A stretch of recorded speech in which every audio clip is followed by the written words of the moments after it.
Nouveau Regard fait partie du réseau Avant de craquer. Pour t'expliquer un peu, le réseau Avant de craquer, c'est un peu le regroupement de toutes les associations comme Nouveau Regard au Québec, parce qu'il y en existe plusieurs. On en a une en Gaspésie, mais il y en existe dans toutes les autres régions du Québec. Puis dans le fond, là, le réseau Avant de craquer, eux ont vraiment là, émis le projet Aider sans filtre, vraiment où il va y avoir une intervenante là, jeunesse qui va être attitrée. Puis eux, là, ont profité de la semaine de sensibilisation aux maladies mentales pour lancer la campagne Change ton regard, qui s'adresse particulièrement aux jeunes. Là. Les jeunes, c'est quoi le groupe d'âge qui est le plus touché? Le plus touché, dans le fond, c'est le groupe 18-25 ans. C'est ceux qui sont plus à risque d'avoir un trouble de santé mentale. Puis c'est eux qui sont aussi là, le moins enclins à aller chercher de l'aide. Là. Puis aussi, au niveau des statistiques au Québec, une personne sur 5, je crois... C'est exact. C'est un jeune sur 5 qui va vivre avec un parent qui a atteint une maladie mentale. Fait que c'est vraiment un jeune sur 5 avec un parent. Fait que de cette statistique-là, on exclut, je veux dire, les autres proches. Que ce soit un ami, un frère ou une sœur, un conjoint. Fait que les jeunes sont quand même là, beaucoup touchés là, par la maladie mentale. Là. C'est quoi les émotions que les gens y vivent dans ce temps-là? Mais ça peut être de la peur, ça peut être de l'incertitude, de la culpabilité. Est-ce que c'est quelque chose que j'aurais pu faire? Est-ce qu'il y a quelque chose que j'aurais pu ne pas faire? Au contraire, des fois, ça peut être de l'impuissance. Des fois, les gens ne savent pas non plus, là, un peu des questionnements par rapport à toute la maladie mentale, parce que c'est une maladie qui... Tu sais, les maladies mentales, c'est des maladies qui paraissent pas quand on regarde une personne, contrairement aux maladies qui sont plus physiques.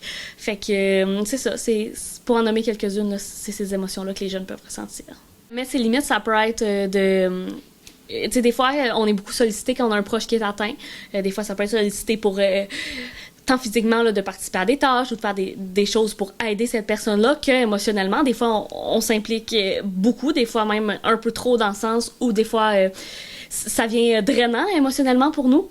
Fait que mettre ses limites, ben, c'est tant au niveau physique qu'au niveau émotionnel. Ce qu'on accepte, ce qu'on n'accepte pas. Là, les concepts de base un peu là, qu'on peut voir en intervention individuelle avec ces personnes-là.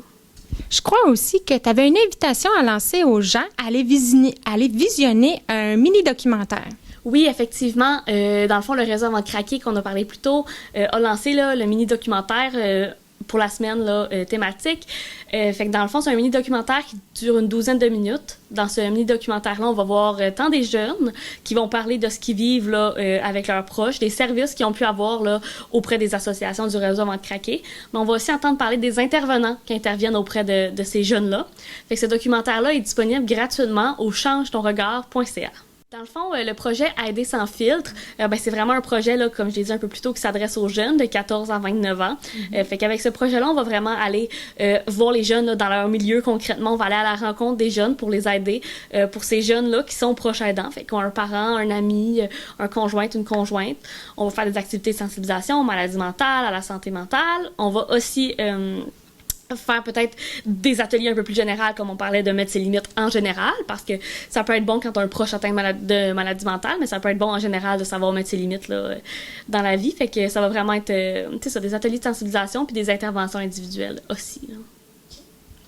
Puis si les jeunes ont besoin d'aide, c'est où exactement qu'ils peuvent vous rejoindre? Dans le fond, c'est possible de nous rejoindre par téléphone. On a un numéro là, sans frais, le 1-888-503-6414. On a aussi une page Facebook où on est quand même assez actif. Des fois, c'est plus intimidant de prendre le téléphone puis d'appeler. Fait que des fois, ça peut être juste de lancer un petit message là, dans la messagerie Facebook. Normalement, on répond généralement assez rapidement. On n'est pas un service d'urgence, bien sûr, mais on essaie d'assurer une réponse là, dans la semaine. Là, fait que c'est ça, c'est des services qui sont gratuits, qui sont confidentiels. Des fois, là, on voit beaucoup dans les services qu'il faut avoir une référence, mais ici, c'est vraiment, là, si jamais tu as besoin, ben, t'appelles, puis c'est possible de rencontrer une intervenante. Là, fait que sans référencement. C'est vrai que vous êtes beaucoup actifs sur Facebook.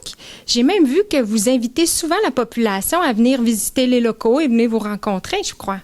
Exactement. On a une formule porte ouverte qui a lieu environ tous les jeudis matins. C'est sûr qu'à l'exception, là, des fois, ça ne peut pas avoir lieu.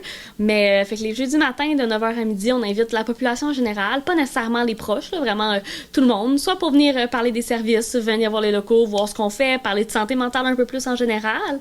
Fait que je dirais vraiment nous suivre sur les réseaux sociaux pour être au courant de si jamais il y a une annulation de ces portes ouvertes-là. Puis des fois, on a des portes ouvertes là, un peu spéciales. Là, on a fait des portes ouvertes cet été à l'extérieur extérieur pour vraiment attirer les gens. Tu sais, des fois, on sait pas trop, on ose comme pas aller nécessairement chercher de l'aide parce qu'on sait pas si on correspond, tu sais, si on case vraiment vers qui c'est visé, ces services-là. Fait que, tu sais, de pas hésiter à venir nous voir. Puis si jamais, ben, il y a quoi que ce soit, on peut vous référer ailleurs si jamais on n'est pas les meilleures personnes pour répondre à votre besoin. Fait que, de pas hésiter.